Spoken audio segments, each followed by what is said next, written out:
পরিবার ছাড়া ঈদ করতেই আসলে ভালো লাগতেছে না। মনের দিক থেকে আসলে অনেক কষ্ট লাগতেছে, খুব খারাপ লাগতেছে যে পরিবার ছাড়াই জীবনে ১ম ঈদ করতেছি ঢাকাতে। আসলে খুবই খারাপ লাগতেছে। কারণ বাড়ি যাইতে পারি নাই। এখানে রয়ে গেছি। অনেক সমস্যা আছে তো এই কারণে যাইতে পারি নাই। তো বাচ্চার জন্য একটা কাপড় কিনতে পারছি, তাছাড়া কাপড় কিনতে পারি নাই।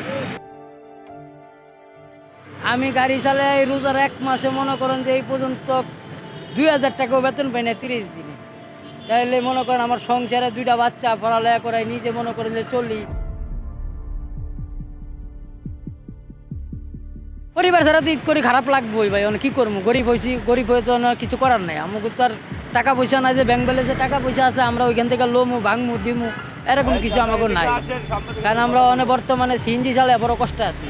কারণ এই অটোগুলোর লাগে আমাকে বড় সমস্যা।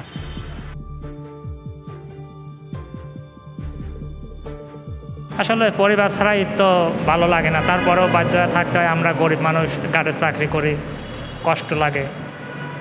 সবাই দেশে গেছে, ঈদ করতেছে, পরিবারের সাথে আনন্দ করতেছে, কিন্তু আমরা তো ওই আনন্দটা করতে পারতেছি না। পরিবার দেশে, আমরা এই জায়গায় আছি, কষ্ট লাগে।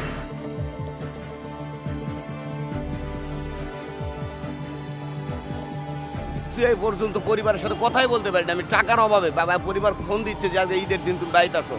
আমি একটা পুরুষ মানুষ, আমি কি টাকা কিলিয়ে দেবো বাড়ি? টাকা পয়সা থাকা লাগবে তো আমার। কালকে সারাটা দিনে ভাড়া বেতন পাইছি মাত্র হুদা ২৫০ টাকা, মহাজনের ১২০০ টাকা গাড়ি জমা দিয়েছি আমি।